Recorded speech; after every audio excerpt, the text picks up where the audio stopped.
Live from our 7 Tasmania studios, your nightly news with Michael Maney begins now.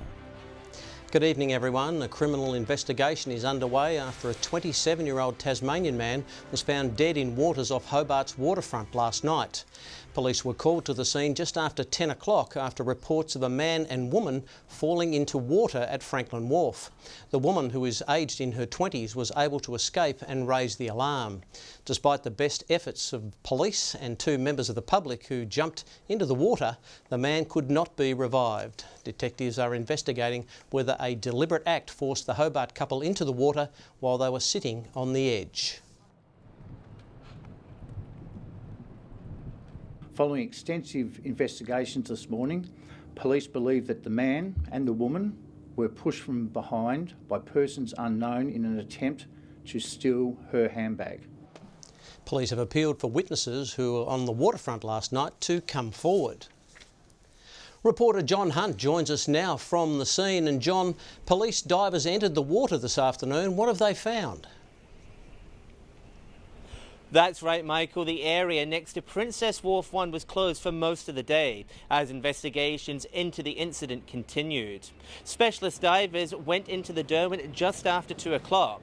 They were seen gathering evidence from below the surface, a pair of keys among the items collected as evidence. However, as of this afternoon, the woman's handbag is yet to be recovered and remains unaccounted for. CCTV from surrounding cameras along the waterfront was also collected by detectives. Police, meanwhile, have slammed the actions of the person who allegedly pushed both of them into the water, calling on them to do the right thing and come forward. This is a disgraceful and cowardly act that has resulted in a terrible tragedy. A tragedy that will haunt the young female for the rest of her life. The persons involved know damn well what occurred last night. And Michael, anyone who was in the area last night and saw something is urged to contact police on 131 444 or provide information anonymously through Crime Stoppers. Thanks for that, John. John Hunt in Hobart reporting there for us. Well, a man missing for more than 2 days in dense bushland east of Hobart has been found dehydrated but alive, walking himself out alongside rescue crews this afternoon after 55 hours alone in the wilderness, tonight resting in the Royal Hobart Hospital. Battered and bruised but alive, 26-year-old Jack Lockley climbs into an ambulance. Last seen at 5 o'clock on Sunday morning, police found his car near bushland in Fortescue Bay yesterday. Rescuers finding him in a creek 500 metres away at lunchtime today. He is very, very, very lucky. We've had good weather in the area, which has helped, and we have had really good search teams out there looking for him. The Port Arthur local and his partner had been driving in separate vehicles when he became lost. Tried to manoeuvre his car and got bogged, and whilst being bogged, his phone ran flat. Setting off on foot and becoming disoriented, sparking a large-scale land and air search. Sometimes people think that they can walk out in the dark. There are formed tracks in the area, but it is an old forestry area and those tracks can lead to nothing. A warning for others who find themselves in a similar situation. Stay with your vehicle because it's quite easy to find vehicles, but it's a lot harder to find people under tree canopies. Nick Kelly, 7 Tasmania News. The alternative Hobart Stadium has taken a major step forward as Hobart City Council gives the project its blessing. The majority of councillors voting to provide in-principle support for the transfer of public land, allowing the Stadia Consortium to progress to formal planning assessments. Council stressing the support doesn't mean it prefers this proposal over the original. The Australian Maritime Officers Union has made a commitment to lift protracted industrial action against Tasports. The decision comes after discussions between the two parties, which have been labelled constructive. 2 cruise ships cancelled their stops in Hobart due to the strike. Tasport's CEO Anthony Donald has welcomed the move, with negotiations toward an ongoing agreement. The pressure on Hobart's rental market is cooling, according to new PropTrack data. The number of properties listed on realestate.com.au in December rose 22%, the highest growth in the country. The softening demand has seen the median advertised rent fall 4.8%. The story isn't the same in regional Tasmania, with listings remaining below December decade averages.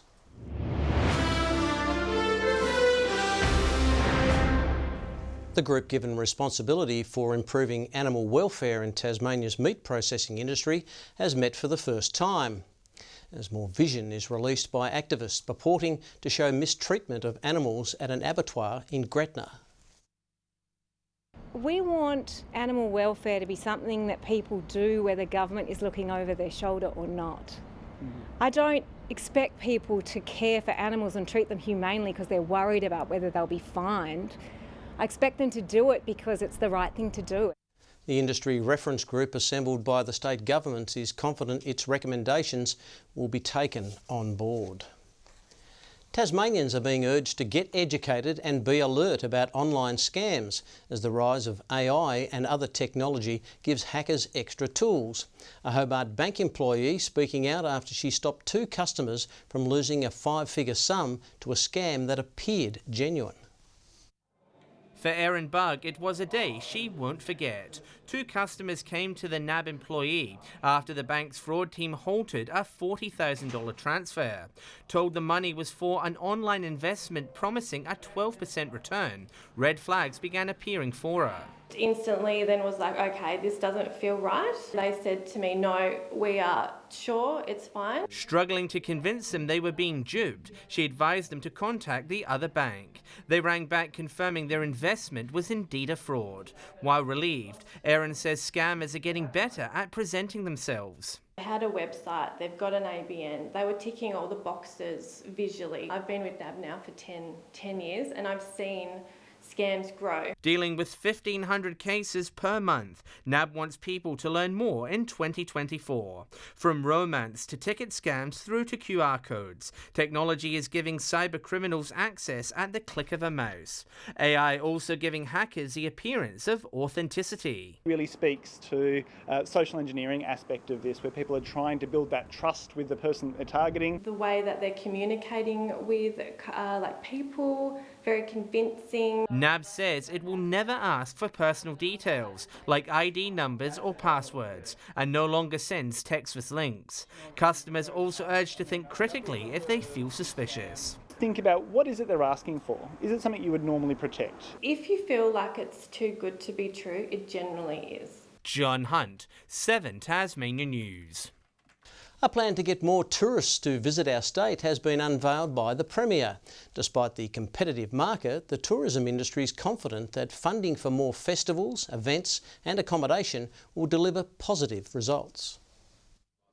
An $800,000 tourism package to attract more people during our coldest months. As we're coming into winter, that we maintain that, if you like, all-season campaign and ensure that we have consistency right across our 4 seasons here in Tasmania. With some elements of the Dark Mofo Winter Festival scaling back this year, the state government push will see more events, more advertising, more sport and crucial partnerships with airlines to ensure more boots touch down on Tassie soil. Definitely very competitive when it comes to travel marketing.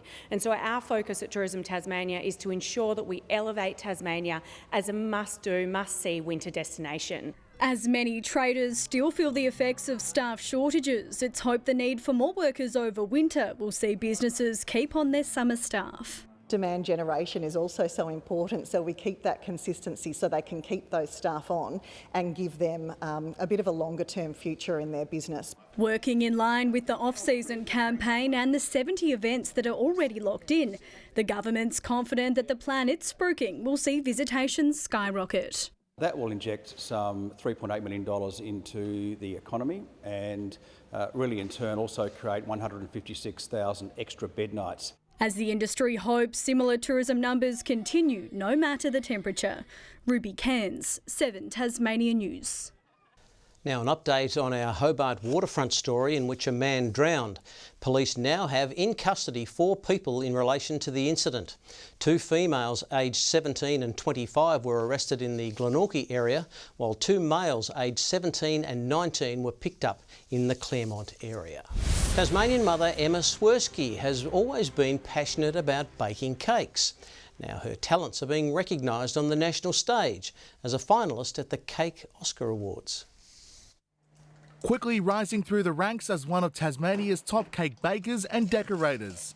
Riverside's Emma Swirsky runs Immaculate Bakes, creating feasts for the eyes and the mouth. I've always loved baking. Even through school I did law at uni and practiced as a lawyer, but I was always still baking on the side and making birthday cakes and all of that. She got into full-time cake decorating and baking 3 years ago after leaving her job to pursue her passion. It had always been sort of in the background of, a dream that I'd had, that always seemed so far-fetched, but maybe not. Now her delectable delights will be centre stage at the Australasian Cake Oscar Awards as a nominee for Rising Star of the Year. I didn't actually realise that the awards were happening at the moment. I didn't realise nominations had come out, so very surprised. The award recognises the best new cake decorator with less than 3 years' experience. A panel from the Australian Cake Artists and Decorators Association will then select 4 finalists based on public voting and professional judging. I'm just really grateful for the support of my family and all of my customers over the years. It's been great. Winning or making it as a finalist surely to be the icing on the cake. Voting on the ACADA website closes on Sunday, February 11. Mark Zita, 7 Tasmania News.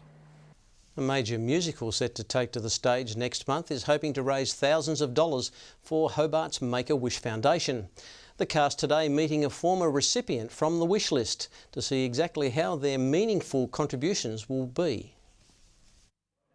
A dream come true for 8-year-old Lila after she was diagnosed with acute lymphoblastic leukemia. Well, she wanted to fly. She wanted to know what it was like to fly. So Make-A-Wish and the Wish Force did their best and she absolutely had a ball.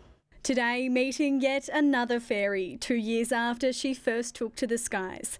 The Make-A-Wish Hobart branch continuing to call for donations, with around 900 critically ill children waiting for their own wish to come true. It's kept that magic, and it's important for all those children that get that wish because it's something that you get to remember.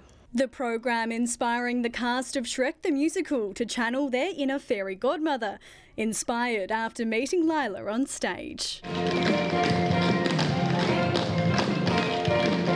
So we'll fundraise throughout the season. We have our Far Far Away Day, which is where we'll basically fundraise throughout the day. We'll have fun activities out in our courtyard and we'll have barbecue and we'll raise money from selling a cubby house as well. Shrek the Musical will first take to the stage on February 1. The crew hoping to raise around $3,000 for Make-A-Wish so children like Lila can see their dreams come true. Arguably, the 2 stars of the show thrilled to have their performance do so much good. Anything that I can do to help them out, I'm really grateful for the opportunity. Just so sweet to hear all the stories, and I'm so glad that that's the fundraiser we've decided to partner with for Shrek. Ruby Cairns, 7 Tasmania News. The state opposition is calling on a start date for the construction of an indoor multi-sport facility near My State Bank Arena after it was first promised in 2018 and originally planned to be up and running 2 years ago. Labor and local basketball groups say not having extra courts is impacting players and clubs across Glenorchy. We have basketball, which is a huge growth sport. We have kids that are unable to access courts, and that's impacting communities. The facilities that we actually work with today are many years old. They're out of date, they're unsafe. I just feel like the people of Tasmania deserve better facilities. The state government says the design of the facility came before the Jack Jumpers, which put some plans on hold. Guide Dogs Tasmania has celebrated the arrival of a second litter of puppies, consisting of 4 boys and 1 girl at its Hobart branch. The newest and fluffiest recruits will help the group meet the growing demand for dog-assisted services for people with low vision, disabilities and other life challenges.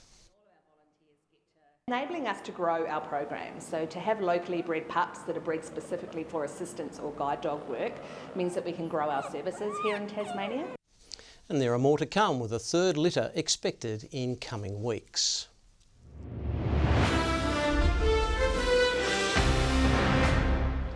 Right arm quick, Darcy Brown will return to the fold as Australia looks to tie up the Women's T20 International Series against South Africa in Hobart tonight. The three-match tour is locked at 1-1 after an historic Proteas upset victory at Manuka Oval. Catch the action on 7 Mate from 7 o'clock tonight. A fortnight after Daria Saville went down to Elisa Mertens in the Hobart International semi-final, husband Luke is through to the round of 16 at the Burnie International, recording a straight sets win over top seed Tristan Schoolgate on centre court. Mark Polman's backing up his Australian Open loss to Alexei Poprin with straight sets win over Japan's Makoto Ochi. Good evening. Hobart 27 degrees today, Launceston 24, Devonport and Burnie got to 22. The top was 28 at Campania, Bushy Park, Ouse and Fingal not far behind with 27 degrees. Grove 26, Flinders Island, Smith and St Helens and Friendly Beaches all 23, King Island and Lyawini 21. No rain to report today as we saw mostly clear skies above Tasmania. As we look further north, more clear skies over western, southern and central Australia. However, there is a mess of low, middle and high cloud over eastern New South Wales, much of Queensland and the top end. Tomorrow, the large high takes control of our weather and will do so until that front well to the south moves our way late on Thursday. The 15 to 25 knot west-southwesterly winds will move more southeast-northeasterly over the east coast tomorrow at similar speeds. 30 knots over the west and south with 4 metre swells. We have a strong wind warning that's been posted from Wineglass Bay to Sandy Cape and from Stanley to Flinders Island. Hobart tomorrow 23 and partly cloudy. Maybe a shower for Geefton, 60% chance, 21 the maximum, 22 for Bothwell. Launceston a high of 27, partly cloudy but fine, sunny for Devonport, 25 the top and 27 for Cressy. Burnie partly cloudy, 23, 19 for Strawn with a shower, 20 the top for Curry and partly cloudy. St Helens partly cloudy as well, 22 the maximum, 22 also for Swansea. Orford, one better, 23 degrees. On Thursday, a possible shower over the west and south, and on King Island, a windy day for Whitemark. The winds will be bothersome again on Friday, blowing in from the west, and on Saturday, fine and mostly sunny, just that shower over the west coast. 38 in Perth tomorrow, partly cloudy, and 26 for Adelaide. Cloudy weather in Melbourne, a shower in Sydney. Brisbane partly cloudy and 30, and showery and stormy in Darwin. But not here, it's fine and sunny right across the state. Michael, noticed in sport that the Hurricanes might be needing some new recruits. You ready for a comeback? Can't even walk properly, Murph. Thanks for that. Well, that's all your news for now. I'll be back later with updates. Thanks for joining us. Good night.